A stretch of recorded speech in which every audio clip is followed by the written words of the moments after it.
Salve, salve família! Vocês aqui de volta, que bom revê-las, revê-los. É sempre bom saber que a gente continua dando prosseguimento aos nossos encontros aqui, bem juntinhas, bem juntinhos. Olha, conseguiu carregar o fôlego do nosso último encontro? Pesadas ideias, né? E hoje não vai ser diferente. Com o tema "É possível mesmo uma educação antirracista?", utopia de nossa parte, a gente recebe aqui duas grandes pessoas que aí, nesse bate-papo de hoje, vão contar a partir de suas vivências e suas análises quais são os caminhos que precisaremos correr para chegar aí nesse horizonte que muitos dizem utópico. Vamos descobrir hoje. E para a gente começar, eu quero aqui te pedir para você não se esquecer de curtir, de comentar, de clicar no salvar. É importante, porque assim será a forma que os algoritmos entenderão que este é um assunto relevante e que tem a sua chancela para percorrer o mundo, certo? Ajuda nós aí, quebrada. Vamos que vamos. Vamos lá, então? OFO Livecast, o seu momento de troca e escambo aqui com a gente. Para a gente começar, vou convidar que uma querida, uma pessoa quem é uma de minhas referências e a gente tem se encontrado por aí nas lutas. Fernanda, boa tarde. Olá, Jesus, boa tarde a todas, boa tarde a todos. É um prazer enorme estar aqui nesse espaço tão incrível com vocês, né? Onde nós teremos a oportunidade de falar sobre educação pública gratuita, de qualidade e afrocentrada, né? Comentarmos se isso é uma utopia ou realidade, bater esse papo com o Walter Silvério e com todos vocês. Poxa, é de uma riqueza sem fim. Vamos lá, vamos ao nosso bate-papo. E a Fernanda já deixou a deixa de quem é o nosso próximo convidado, e eu tenho uma honra e só posso chamá-lo pedindo uma benção. Benção, professor! Olá, Jesus. Olá, Fernanda.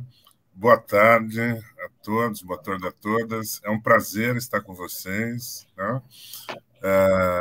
E se você acha que eu posso te dar a benção, está abençoado, mas estamos juntos, né? Vamos em frente discutir aí a realização de utopia. Toda utopia, quando ela é realizada, ela deixa de ser utopia, a gente constrói outra. Vamos nessa. É isso aí.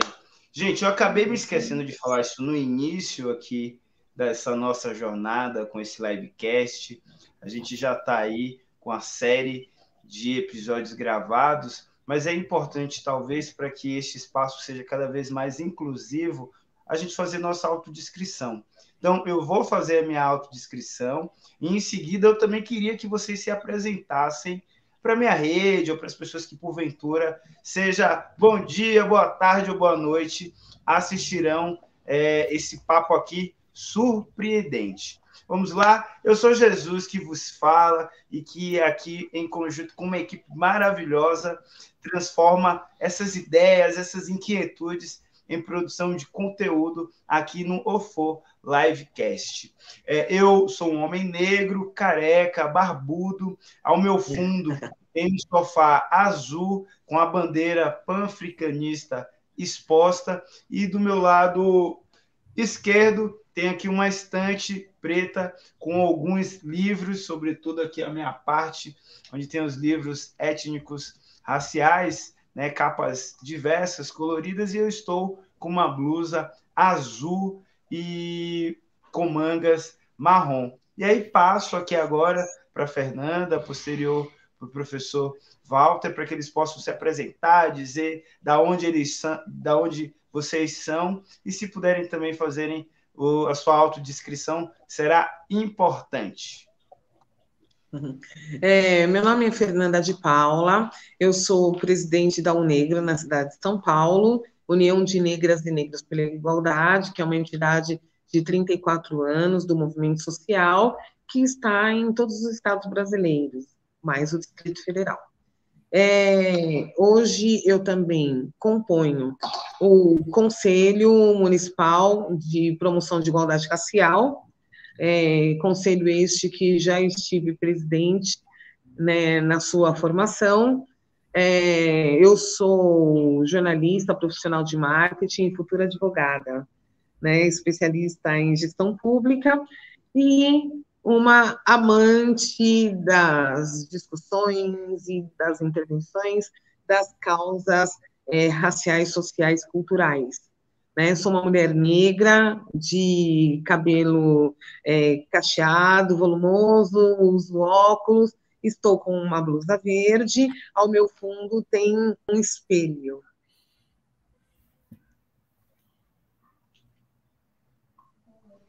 Professor Walter. Bom, eu sou Walter Silvério, eu sou professor titular do Departamento de Programa de Pós-Graduação em Sociologia da Universidade Federal de São Carlos. Eu sou vice-presidente do International Committee of General History of Africa, e para os volumes 9, 10 e 11, e membro da Associação Coletivo de Intelectuais Negras e Negros, CEDIM. Eu sou um homem negro, de pele preta, com cabelo e barba totalmente brancos, e não são com água oxigenada. Eu estou vestindo uma camiseta muito leve, com decote V preta, e a meu fundo existe um conjunto de livros, umas prateleiras cheias de livros, né? Do meu lado esquerdo são alguns volumes da História Geral da África, e do meu lado direito, para vocês, uma bandeira do Zimbábue, com uma mulher zimbabuena. Enfim, aqui é um lugar que eu trabalho. Eu tenho 2 lugares de trabalho na casa, então esse é um dos lugares, né? É uma espécie de cafofo. Professor, tá com uma moda aí nas redes sociais da galera fazer a apresentação da casa. Vou já abrir uma campanha nas redes sociais. Apresenta a sua casa ao professor, porque vou te contar. Fala aí, Fernanda. 2 locais que você pode abusar e usar para o trabalho, ainda mais quando é algo que a gente gosta. É nada, uma vantagem aí, hein? Jesus, eu vou te contar uma coisa. A gente precisaria ficar assim, uns 15 minutos para eu mostrar as estantes de livro. Eu adoro estante de livro, adoro livro. Olha, que incrível! E tem, nos 2 espaços, tem 3 espaços da casa que tem livros. Então tem uns 3.000, 4.000 livros por aqui. Gente, então, vocês que estão assistindo a gente, já deixa aí nos comentários qual que é o livro que vocês gostariam de ver o professor fazendo um comentário a partir do que ele já tem exposto na sua estante. Estou ansioso para ver esse vídeo. Vamos fazer essa campanha na internet, Fernanda? Vamos, agora! Já vamos viralizar. Que prazer estar com vocês dois. Viu, família, que eu falei para vocês que se vocês ainda não conseguiram pegar fôlego do nosso último bate-papo, deu para respirar? Porque segura que lá vem conhecimento, sabedoria e luz para os caminhos aos quais a gente precisa aí perseguir.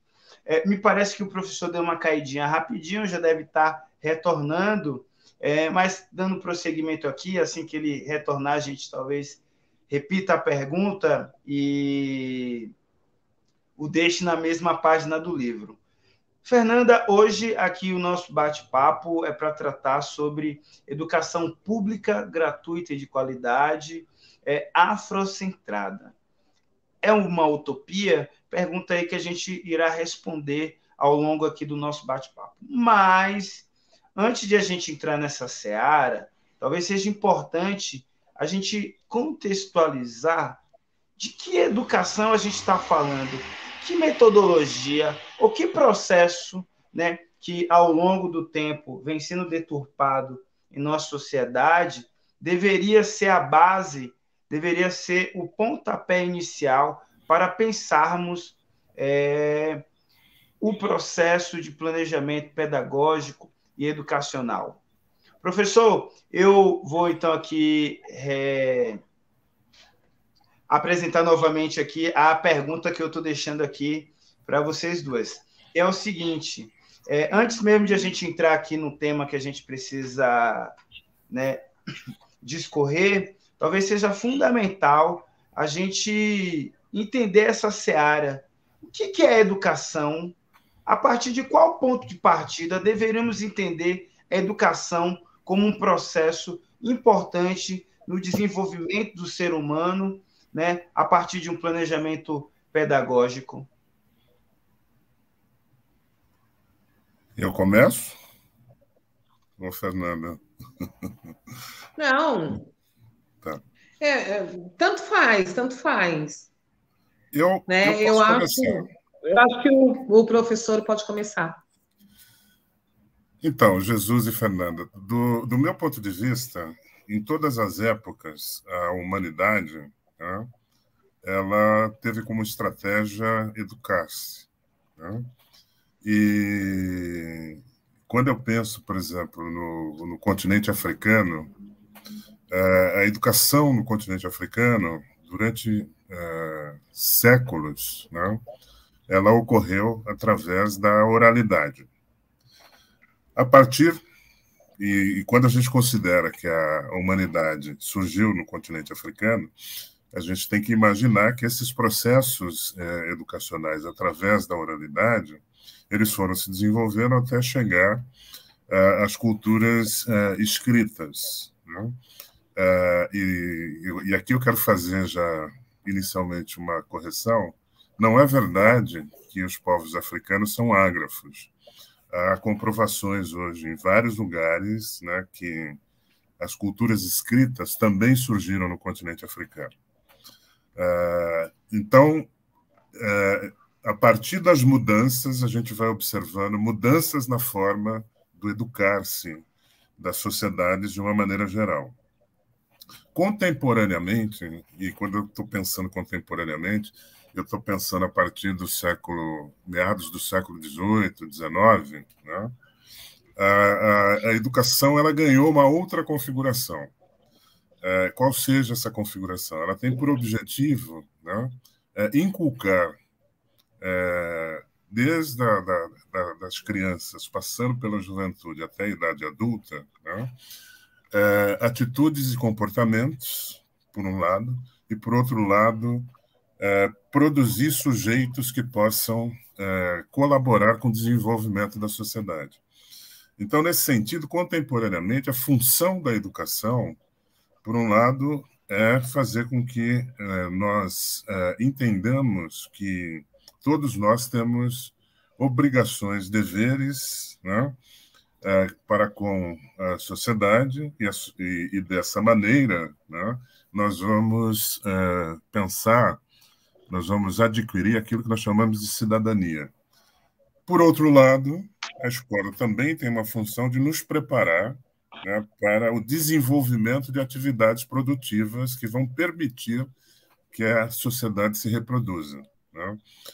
Esse é um quadro comum, eu diria aqui, contemporaneamente. Né? Então, nesse sentido, a própria ideia de educação, né, pública, ela é extremamente importante porque ela permite a gente imaginar, projetar e lutar para que todos tenham acesso a uma educação que permita que a sociedade funcione bem.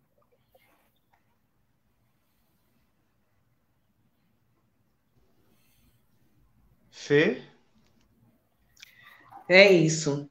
Veja, eu acho que quando a gente fala de educação pública, a gente fala em qualidade, pensa na questão da equidade no campo da educação, eu acho que a gente precisa levar em conta alguns fatores, né, que operam essa equação, né, no sentido de considerar também, né, o âmbito da governabilidade do gestor, do governo que está atuando naquele momento, mas que isso tenha que ser algo permanente, né? Porque nós estamos falando de formação, nós estamos falando de vidas, nós estamos falando do futuro, né? Eu acho que, veja, o professor muito bem coloca aqui que a educação, eu acho não, a educação, ela é um direito, né? Isso constitucionalmente. Então, a gente começa a questionar de onde parte, né, aqui no Brasil, a questão de desqualificar, né, a educação pública a ponto de torná-la menos democrática. Porque o nosso entendimento é de que a escola, ela é um espaço de resistência, né, mas a gente se depara com uma série de poréns e entretantos, isso vindo da gestão, mas a gestão, ela também é dependente, né, de um mando que está acima dela, né, então a gente percebe com isso que a compreensão do que e porquê, né, não permear a qualidade dentro da escola, da gestão pública, da escola pública, né, a gente tem que fazer uma análise mais profunda. Eu acho que no decorrer desse debate a gente pode pensar com mais clareza, tendo em vista que há uma série de mecanismos, uma série de gatilhos que nos levam a refletir a respeito de tal questão, né? Então, uma educação de qualidade, ela não... Hoje algumas pessoas podem considerar como utopia, mas é uma utopia que é possível se tornar realidade. É algo que é factível, né? E aí vem a pergunta, por que não? Né? Por que não? Aonde que está o impeditivo para que haja esse embarreiramento na inclusão de informações na formação pública, dentro da escola pública, né? Aonde o professor ele tem limitações e a ele é cerceado o direito de ministrar a aula e gerir o seu espaço da maneira que lhe é, dentro da sua disciplina, da maneira que lhe é conveniente e adequado, né? Então, hoje, um professor dentro da sala de aula, ele é supervisionado, porque ele tem que seguir uma cartilha, né? E se ele não segue aquela cartilha, ele é punido, né? Então, tem uma série de questões aí que comprometem a qualidade da educação para a nossa juventude, né? As nossas crianças e a nossa juventude. Ainda pensando que eu considero fundamental que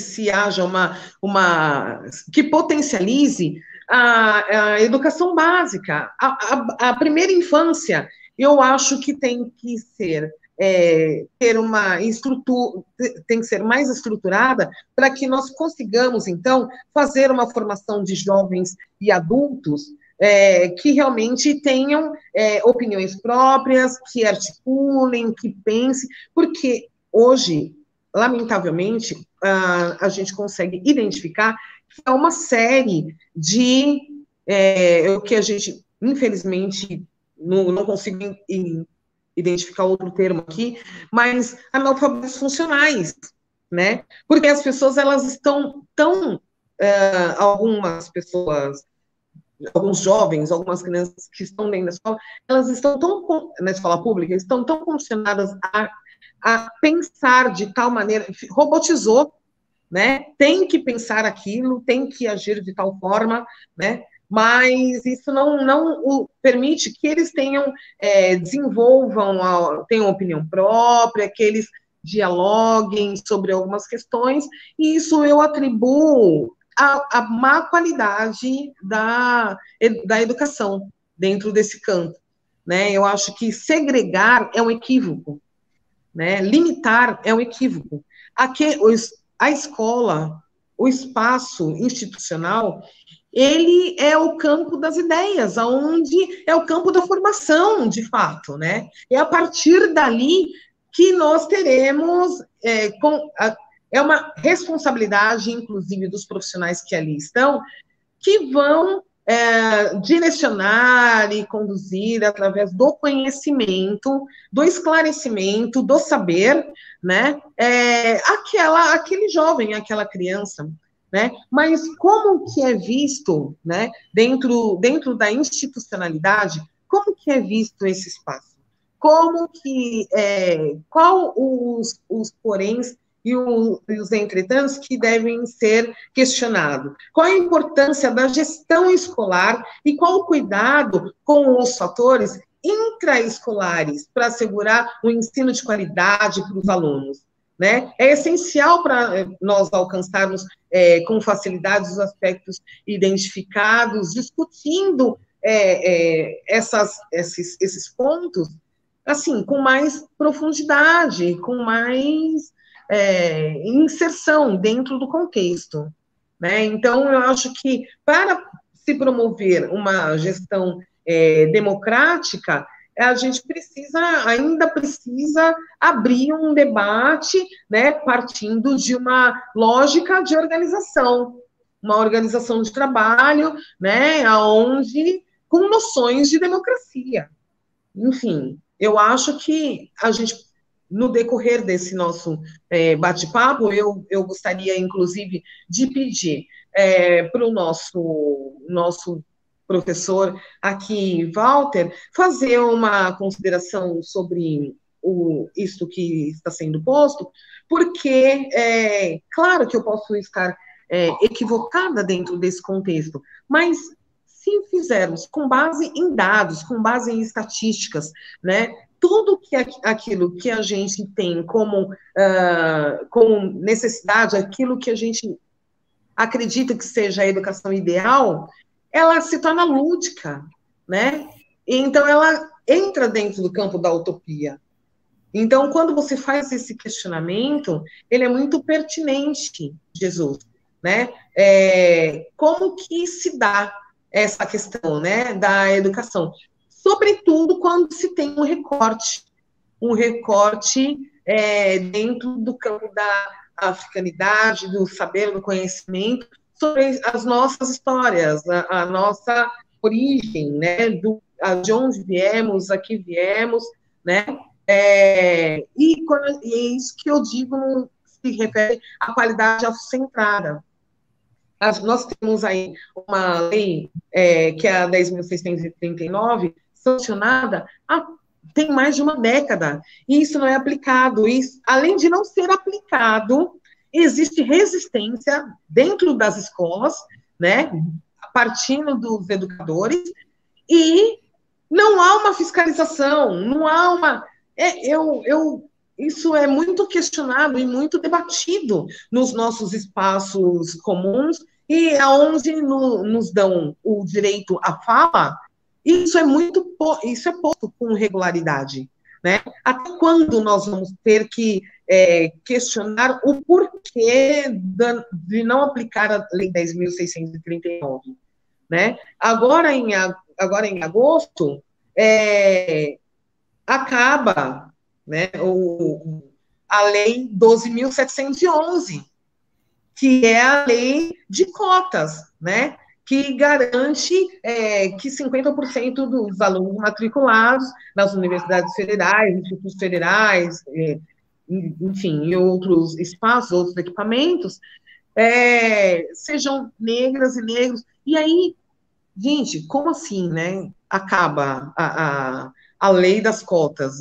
isso deveria ser algo permanente, sabe? Então, são muitos pontos que eu acho que devem ser levados em consideração para a gente, então, avançar no debate, né? Porque é um percentual, assim, que tem que ser considerado contínuo. Não devia nem estar sendo debatido. Desde o primeiro momento, já devia ter sido feito de uma maneira com que se mantivesse para todo sempre, né? Porque não é nem um favor, as cotas não são nem um favor, né? Então, há quem tenha dúvida ainda a respeito disso. Há quem questione, né, a respeito disso. E há quem ainda, lute, né? Como nós. Gente, não, eu não consigo compreender como lutar contra.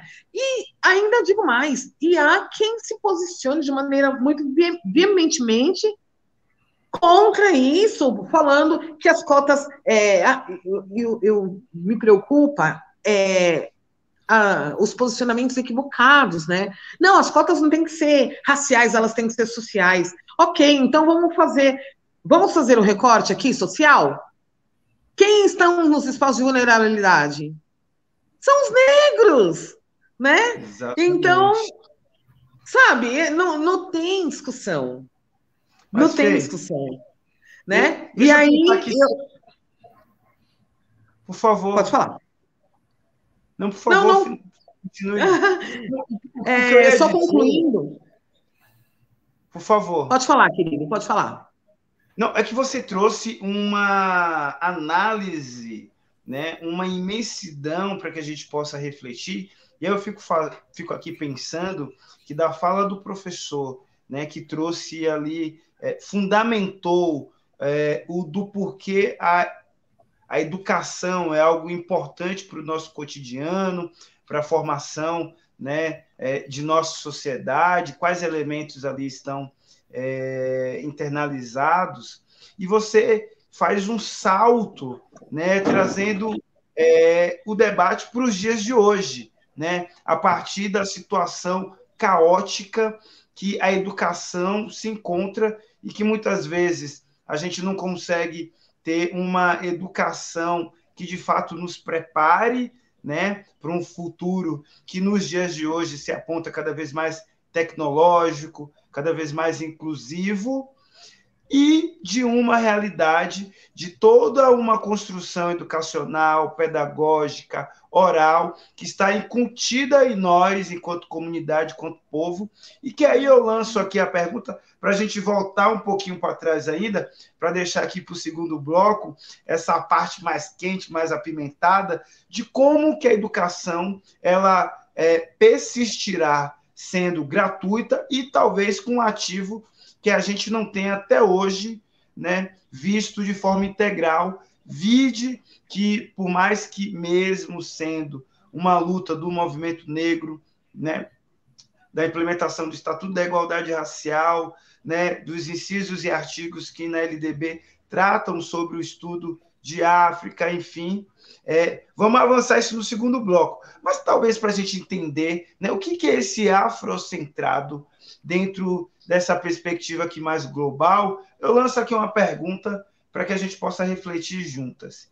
que é, como o professor mesmo já nos trouxe em sua fala, a gente é dotado de uma sabedoria, seja ela linguística, pedagógica, de muito e muito tempo, e que, como a própria Lélia Gonzalez, inclusive, nos traz, hoje o que falamos, se sermos alfabetizados, faz parte desse contexto do que estamos falando de educação, falamos português, escrevemos português. Então, a nossa contribuição, enquanto comunidade preta, é vasta. Mas, do ponto de vista prático, as contribuições, né, de nossa comunidade, da cultura africana, nos processos educacionais e pedagógicos, aonde a gente pode identificar? É possível? É possível. Por favor. É possível. Agora, a fala da Fernanda, ela me provocou profundamente, né? Eu vou tentar aqui voltar em alguns pontos para poder dialogar, né, com esse campo de possibilidades. Primeiro, né, o Brasil ele é um país pluriétnico e plurirracial. Então, quando a gente pensa em sociedades pluriétnicas e plurirraciais, a gente vai verificar que as culturas são muito diferentes e têm ideários e desejos muito diferentes. Tá? Então, e talvez a gente tenha que pensar que a educação, enquanto política, é um campo de disputa. E esse campo de disputa ele é sempre um campo atravessado por interesses, que são interesses políticos, interesses culturais, interesses econômicos. Né? E aonde a gente pode observar, né, esses interesses? É exatamente no tipo de currículo que a gente tem nos diferentes níveis de escolarização.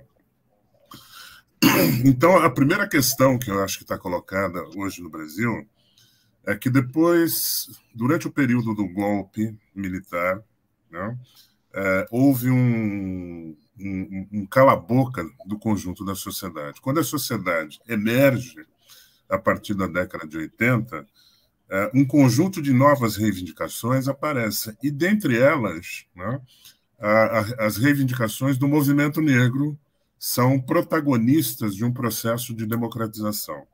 Em meio às reivindicações do movimento negro, aparece uma questão que é uma questão histórica do movimento social negro no Brasil e em toda a América, que é a educação é a chave para a mobilidade ascensional da população negra.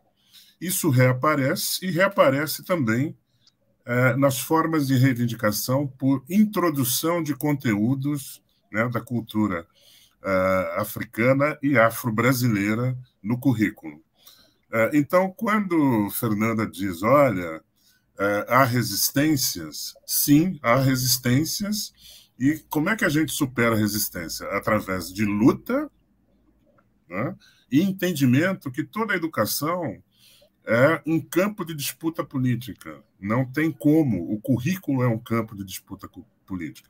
Então, se nós queremos introduzir conteúdos sobre a cultura africana e a cultura afro-brasileira, nós temos que não só produzir esse conteúdo, mas lutar politicamente para que eles apareçam no currículo. Isso já aconteceu no Brasil. Né? Nós temos hoje pelo menos, né, uma coleção da História Geral da África com 8 volumes, né, 2 volumes síntese, e eu quero dar uma notícia aqui no nosso bate-papo, que os novos 3 volumes da História Geral da África já estão prontos e certificados. Eles devem aparecer dentro de um período de um ano e pouco, eles devem estar disponíveis. Né? E com vários autores brasileiros escrevendo nesses volumes. O que eu estou querendo dizer é que cada vez mais, né, nós passamos a entender que a disputa que ocorre no campo da educação, nós temos que estar preparados do ponto de vista técnico, científico e de inovação, né, para poder introduzir esses conteúdos. Agora, tem uma diferença muito grande que eu gostaria aqui de colocar, que é para a gente refletir. Né? Uma coisa é a educação formal, né? A outra coisa é a educação informal. E eu quero colocar aqui uma questão, né? Do meu ponto de vista, o Brasil é um país educado informalmente enquanto um país africano. Os brancos não sabem que eles são africanizados, mas eles são africanizados. Então, parte da resistência e parte da rejeição é exatamente esse reconhecimento, né, que eles não querem fazer. Né, que o branco brasileiro não é europeizado, ele é africanizado, dada a potência da cultura africana no Brasil. E aí, tudo se complica.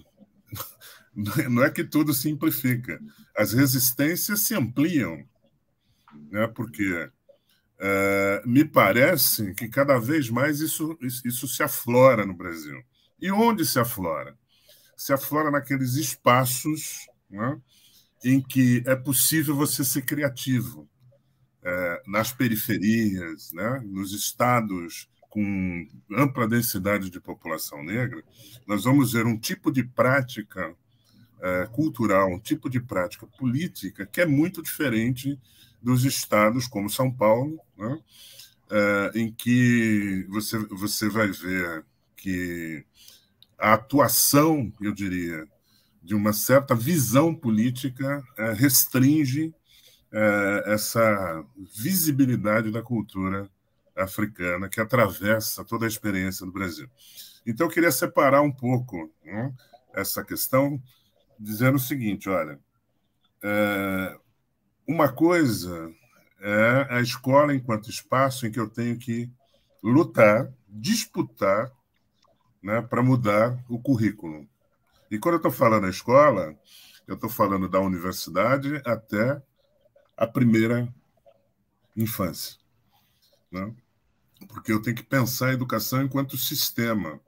Se eu não formo bem lá o professor na universidade, ele não tem como atender as necessidades, né, da criança da primeira infância. Então, a nossa disputa, Jesus, a nossa disputa, Fernando, é uma disputa que passa por entendimento da educação como sistema, e o sistema que nós queremos é um sistema que tem que contemplar a experiência, a cultura e a potência, né, do modo de ser africano. Então, Posso fazer uma pergunta pode. dentro da sua fala? Mas para que ele se torne um professor universitário, com boa qualificação, ele não tem que ter tido uma boa base? Então, a primeira infância não é fundamental para que tenha que ser reforçada, fundamentada para que ele se torne um excelente professor e ele passe esse conhecimento, faça esse intercâmbio, né, de saberes, faça essa troca de saberes e ele consiga ministrar as suas aulas com mais qualidade, com mais veemência, a ponto de formar um bom aluno, para que ele possa futuramente se tornar um bom professor. Não é isso? Eu não tenho dúvidas com relação a isso. Ocorre que as nações que conseguiram ter algum sucesso na política educacional, os principais especialistas, né, aqueles que estudam, digamos assim, quase a sua vida inteira, são eles que trabalham com as crianças. No Brasil, a gente tem uma certa inversão, né? Então, o que nós precisamos ter muito claro que a boa formação não pode ser exclusiva de outros níveis educacionais. A boa formação tem que estar, né, na primeira infância, na orientação das crianças desde a primeira infância. Então, esse entendimento é que vai possibilitar, né, que as próximas gerações elas sejam formadas e informadas pela pluralidade, né, dos modos de ser brasileiro, especialmente o modo de ser africano, que é predominante no Brasil. Então, eu, pessoalmente, enquanto professor universitário, acho que a formação do professor precisa ser revista, né? Eu não acho que a gente dê uma boa formação para o professor. Passar por qualquer tipo de instituição, né, considerada qualitativa, quando a gente olha, ou de qualidade, quando a gente olha o currículo, a gente vai ver que o currículo é eurocêntrico. Então, existe uma disputa que precisa ser feita na universidade para a mudança desse currículo. Ou seja, se a gente não mudar o currículo lá, como é que o professor da primeira infância ele vai poder, né, entender que a criança negra, né, ela tem tanto ou mais direito, né, do que as outras crianças de ter um atendimento de excelência desde a pré-escola. Então, eu acho que esse movimento que nós estamos aqui discutindo, né, como é que a gente faz isso? Eu estou sugerindo que simplesmente falar de direito à educação, né, não... Tá, tudo bem, sabemos que temos direito, mas que educação nós queremos? E aí que parece que a coisa complica, como você bem está trazendo, né? Há problemas na gestão, há problemas na formação, né? E há problemas na estrutura das nossas escolas para que as crianças possam se desenvolver, né? Então, a gente tem que avançar um pouco nessa direção. Eu não vou continuar, porque o Jesus pediu para a gente guardar munição. Munição, não, né? Munição é um termo que a gente não deve falar. Está tão complicado. A gente guardar o fôlego para o próximo bloco. Que é que chegou agora este momento. Porque é o seguinte, né? A Fernanda é sempre assim, certeira e traz sempre para a atualidade, para a nossa contemporaneidade, inquietudes que talvez a gente já esteja assim há muito tempo cansados de saber, cansados muitas vezes, né, de lutar, mas é isso que a gente faz a vida inteira, não vamos deixar de lutar, e que precisamos avançar, porque é isso que já foi dito aqui, né?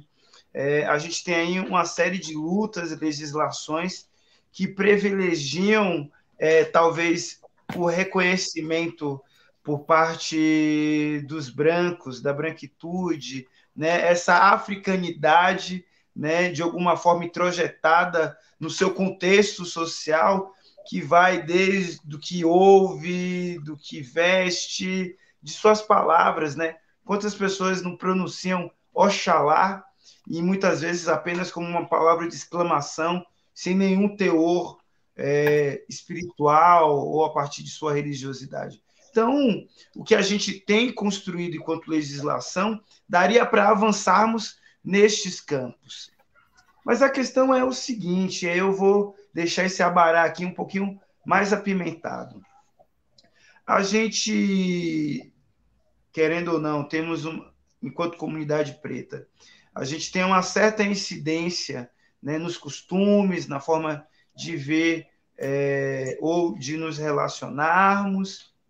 A gente já entendeu que a educação, por mais, ou por talvez ela ser algo, né, que sirva para contribuir com esse processo de desenvolvimento de nossa sociedade, ela, nos dias de hoje, ela tem servido muitas vezes para nos castrar, muitas vezes para nos transformarmos em operadores e operadoras, né, nesse círculo vicioso que é o capitalismo, e o que talvez poderia ser esse lugar aí de libertação não está na legislação, não se executa, vamos dizer assim.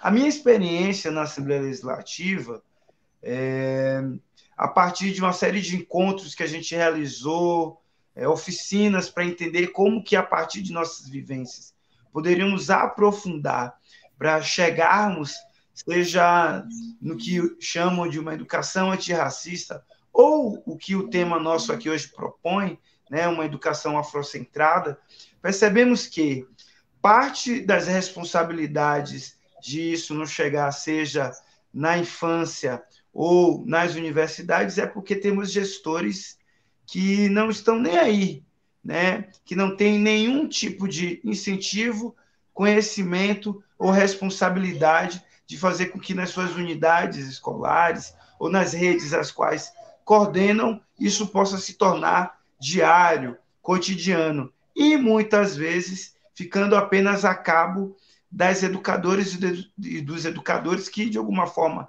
têm ali algum letramento racial e que julguem importante, na sua dinâmica de trabalho, aplicar isso no seu dia a dia. A segunda coisa que a gente percebeu é que talvez falte também, como o professor já trouxe, e tanto a questão, né, das formações para gestores e equipe técnica das unidades escolares é algo que a gente trabalhou na Assembleia Legislativa para se tornar legislação. A gente entende também que se faz necessário, no currículo acadêmico, né, a gente tem ali uma matéria sobre relações étnico-raciais.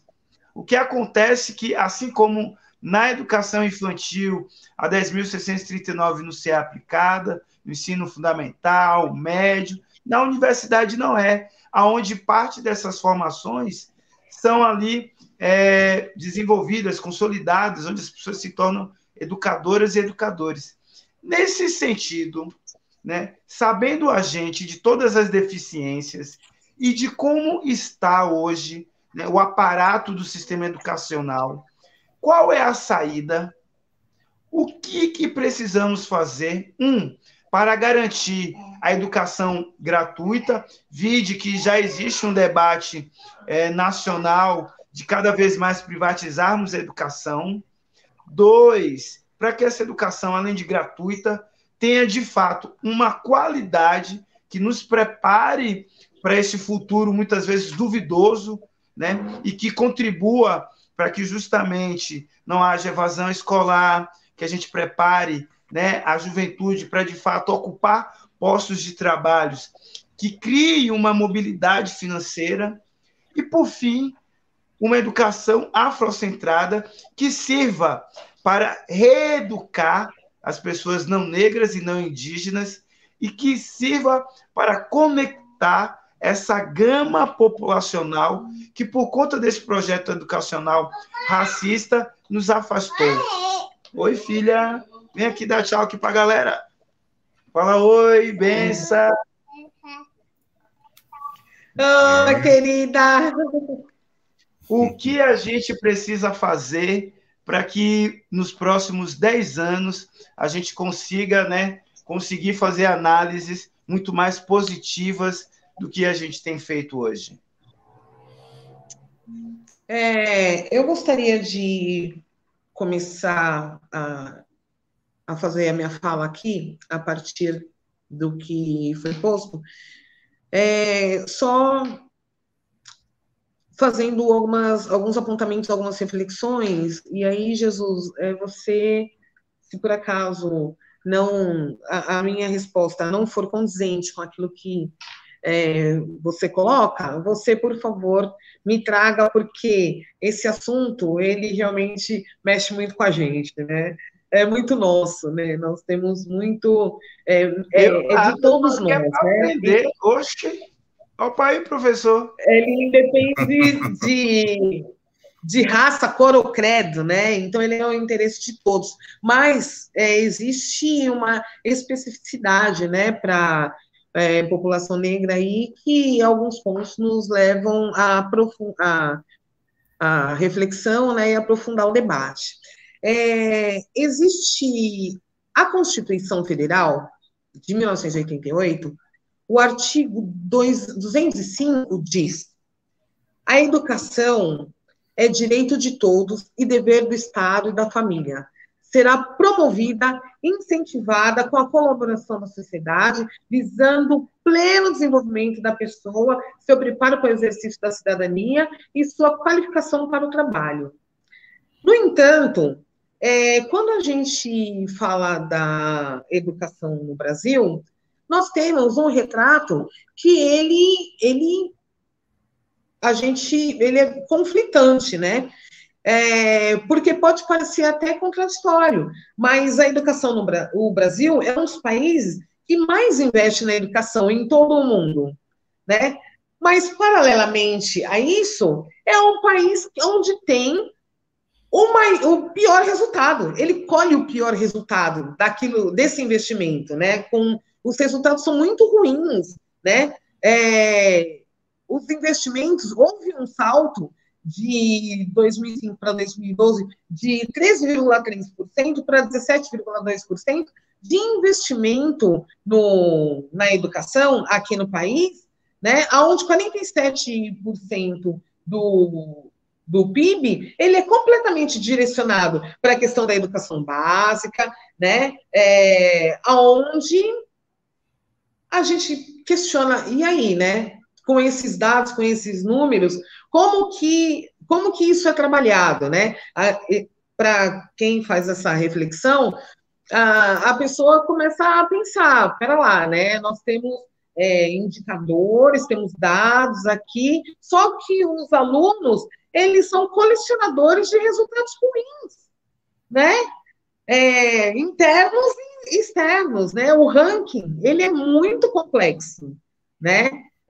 Então, a gente fica realmente muito preocupado de como, assim como o professor Walter coloca, né? E a gente fez esse bate-bola aí de que é fundamental que se haja uma educação de qualidade na escola, no ensino fundamental, né? Na primeira infância.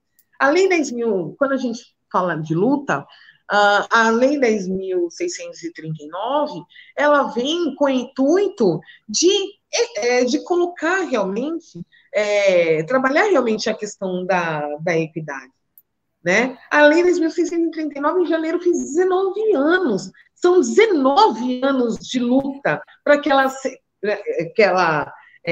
foi sancionada, mas para que ela seja implementada, sabe? Então, eu realmente é muito preocupante. Então, quando você fala, bom, a gente precisa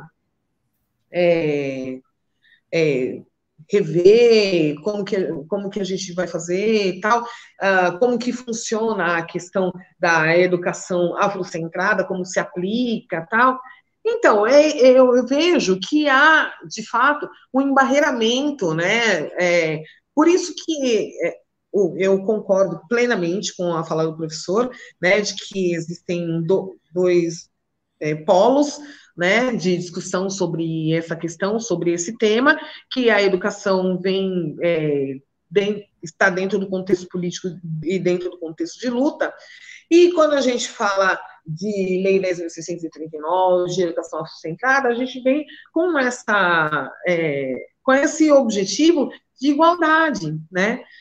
Porque, veja, a educação afrocentrada, ela traz, ela é utilizada para incluir as questões culturais, africanas, né, os processos de leis, as experiências, para resolver, para orientar, para entender o funcionamento humano e a relação ao processo educativo, né? Então, mas isso com recorte, eu acho, e aí quando você coloca isso dentro da escola pública, eu compreendo que existe a necessidade de realmente trazer a questão da igualdade na linha de pensamento e do conhecimento e do saber, tendo em vista que no Brasil não existe raça pura, né?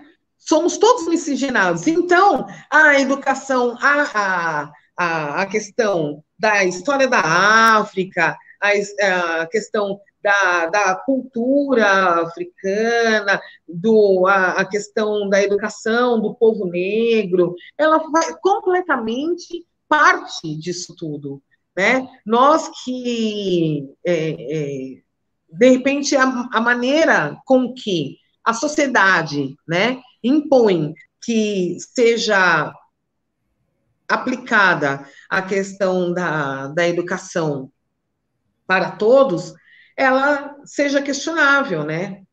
Porque a gente também tem que pensar que dentro desse questão da educação afrocentrada existe uma educação quilombista, sabe? Tem uma série de outras questões que, de repente, tem que ser discutida dentro das práticas pedagógicas. Tem que haver isenção, tem que haver a inclusão, né, desses pontos, né, e tem que fazer os professores, os educadores, serem levados a essa reflexão, né? Então, no ensino básico, na educação, na educação infantil, no ginásio, que agora não é mais ginásio que fala, né? Mas, enfim, né? Quando eles fazem, por exemplo, na parte recreativa, eles colocam torneios de xadrez, tem que ter torneio de mancala. Eles têm que entender o que é mancala. É matemática, sabe? Então, assim, eu acho que tem que... uma questão de reflexão, né? De compreensão do educador sobre aquilo que está sendo posto, né? Para que isso possa ser aplicado. Agora, que há dentro da governabilidade, há um embarreiramento para que essas práticas sejam desenvolvidas, inquestionável, né? E isso trava todo o processo. Isso trava todo o processo, né? E aí é o que aí entramos nós, né? De novo, né? Algumas bandeira questões, na mão, vão para o meio da rua com a bandeira na mão, ali gritando e clamando para que a nossa luta se faça valer, né? Falei para vocês que nos assistem que essa live ia ser daquelas lives que não dá para a gente se desgrudar. Eu vou deixar aqui, obviamente, o professor trazer as considerações, que a gente não é doido de não ouvi-lo. Mas, ó, se você está gostando do papo, por favor. Se você está gostando do papo, deixa aí nos comentários. Não esquece de curtir, de salvar, de compartilhar, de avisar para todo mundo, porque aqui, em ambas as falas, a gente tem duas teses. Professor, a gente vai chegando no finalzinho, mas está aberto aqui para o senhor trazer as suas contribuições. Já vou aproveitando e me despedindo da Fernanda. Bom dia, boa tarde, boa noite. Muito agradecido por você estar aqui com a gente. Professor, e aí no final da sua fala, o senhor também já se despede. E para você que assiste a gente sempre, ó, semana que vem tem mais, hein? Professor Walter, por favor, quais são as lutas e os desafios que temos pela frente? Bom, o primeiro desafio, eu acho que a gente viu ontem nos canais de televisão, no rádio, né, que a questão da distribuição de recursos é muito mais complicada, né? Nós vimos que um ministro da Educação favoreceu um determinado segmento da educação no Brasil e que não é um segmento da educação pública. Esse é um desafio, a gente ter instituições, né, como a própria UNEGRO, por exemplo, que criam o seu observatório, né, de como o recurso para a educação é utilizado no Brasil.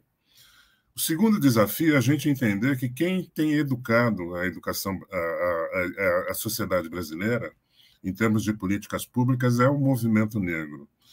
E, portanto, né, a construção de um campo normativo, de um campo legal, né, que crie espaço para funcionamento da política pública, ela não é suficiente se a gente não tiver a organização política de pressão para que essas legislação de fato opere.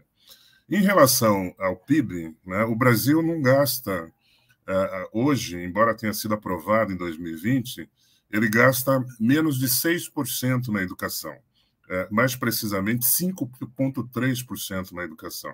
Ou seja, e ele gasta menos do que está previsto na legislação porque não tem pressão política social sobre isso. Né? Em relação a Lei 10.639, eu sou daqueles que acham que o problema não é a lei, o problema são as diretrizes. A gente tem que observar como é que essas diretrizes estão ou não sendo incluídas nos programas de formação e nos currículos de formação de professores. Isso também é passível de observação e acompanhamento. Isso é muito importante, porque quando a gente fala de gestão, há gestores, né, e a gestão é um lugar político, gestão não é uma questão apenas administrativa. Há gestores que acham, de fato, que o Brasil é um país, uma democracia racial. Isso não é meu caso. Eu acho que o Brasil nunca foi uma democracia racial. População mestiça não significa que é população igual. Né? Eu acho que a gente precisa reorganizar essa nossa perspectiva e observar que o conteúdo curricular é no conteúdo curricular que tem que ser contemplada, né, a perspectiva da desracialização do país, por um lado, e, por outro lado, a projeção de conteúdos que deem às crianças e aos jovens aquilo que eles têm na experiência do cotidiano, que é a sua proximidade de práticas com o mundo africano ou com o mundo afro-brasileiro. Então, eu acho que o que eu gostaria de fato, espero que a gente possa continuar essa conversa em algum momento, é dizer o seguinte: nós estamos desafiados, enquanto pessoas socialmente engajadas, politicamente defensoras de um outro tipo de sociedade, mais justa, mais equânime, nós estamos desafiados a criar estratégias de pressão social, né? Seja aos vários legislativos nos níveis municipal, estadual, e, obviamente, nós teremos uma eleição presidencial que nós temos que escolher qual projeto de Brasil que nós queremos, o projeto de Brasil que contemple os pretos, os índios, né? Os LGBTQs, enfim, ou se a gente vai escolher o projeto que coloca armas na mão das pessoas e aprofunda o ódio na sociedade brasileira. Então, eu fico com o primeiro projeto, porque nesse primeiro projeto havia uma expectativa de inclusão social a partir da educação. Então, várias conquistas que nós tivemos desde 1988, em primeiro lugar, tem a ver com a ação do movimento negro. Em segundo lugar, tem a ver com a construção de um campo normativo também orientado pelo movimento negro. Em terceiro lugar, tem a ver com um período de governo de 8 anos em que foi possível, né, se construir uma miragem do que poderia ser uma democracia no Brasil. Então, eu acho que a gente só tem que tomar um cuidado, Jesus. O fato de você ter uma legislação não assegura que essa legislação seja operacionalizada, né? Esse é o primeiro cuidado que a gente precisa tomar. O segundo cuidado, a questão da formação não é através de uma disciplina sobre história e cultura afro-brasileira e africana. É a mudança do currículo, é a transversalidade dos conteúdos sobre cultura africana e afro-brasileira em todo o currículo, da língua portuguesa, passando pela matemática, a história e por aí afora. E as brincadeiras, obviamente, a ludicidade, essas brincadeiras estão colocadas no Brasil desde sempre, né? A criança brasileira gosta de dançar, gosta de som, gosta de brincar. A minha pergunta é por quê? Será que a gente consegue responder que o porquê tem a ver com as nossas origens africanas? Eu acho que sim. E é exatamente isso que não se permite fazer nas escolas, né? Ou seja, as escolas brasileiras, elas são lugares de apagamento, né, dessa musicalidade, desse movimento com o corpo. Isso desde a infância. Então, nós precisamos retomar essas discussões a partir de um ponto de vista que é um ponto de vista que interessa a sociedade como um todo. E o que interessa a sociedade como um todo, de fato, é uma escola plural, né? E uma escola que atenda aos anseios, né, das comunidades do entorno onde essa escola está colocada. Para fazer isso, não depende da boa vontade do legislativo, depende da nossa capacidade de pressionarmos coletivamente todas as instâncias de poder existentes no Brasil. Então, nesse sentido, eu acho que a gente vai transformar a educação no Brasil, né, na possibilidade de, enfim, você democratizar a sociedade brasileira através ou por meio, né, de um outro tipo de educação e de um outro currículo. É isso que eu espero. E, nesse sentido, eu sou bastante utópico e otimista, e continuo na luta, porque eu acho que isso vem sendo construído pelo menos desde a década de 50, a partir de experiências como o Teatro Experimental do Negro, enfim, as várias lutas que são desenvolvidas pelos nossos antepassados, né, e pela nossa juventude. Eu queria falar mais uma coisinha antes de me despedir. É que existe hoje, na cultura juvenil negra ou preta, como se fala em vários lugares do país e até do mundo, a discussão sobre o afrofuturismo, né? Todas essas discussões são muito importantes a gente observar o seguinte: há uma mudança cultural profunda na sociedade brasileira e na sociedade mundial, e os jovens negros estão ligados. Eles estão ligados e estão produzindo inovações muito importantes. E inovações muito importantes que nós temos que incorporar, né, na nossa prática discursiva cotidiana, porque são essas inovações que nós precisamos levar para dentro das escolas. Porque eles inovam fora da escola, mas quando chega na escola eles não podem inovar, porque a escola é um museu, né? E esse museu tem que se transformar em um museu virtual, onde a tecnologia possa fazer parte do cotidiano dessas crianças e jovens a serviço das comunidades e não a serviço apenas de empresas privadas. É isso que eu gostaria de colocar.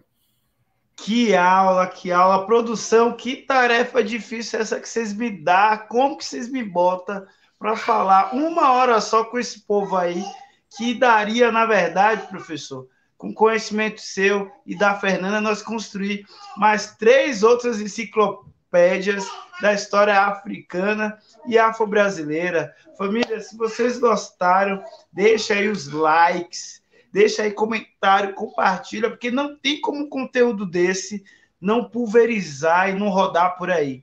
Eu agradeço muito, que pena que a gente está finalizando hoje, mas não se preocupa não, viu, Fernanda? Oxalá que nós possamos voltar aqui. Exatamente, e voltaremos. Isso não é nem um compromisso, isso é uma dádiva que a gente tem aí que compartilhar, fazer esse escambo em outro momento. Agradeço, beijos para vocês que estão aqui com a gente. Eu que agradeço, Fernanda, foi um prazer. Jesus, foi um prazer, agradeço muito e estamos sempre à disposição aí. Tá bem? Para vocês que nos assistem, bom dia, boa tarde, boa noite. Vamos que vamos!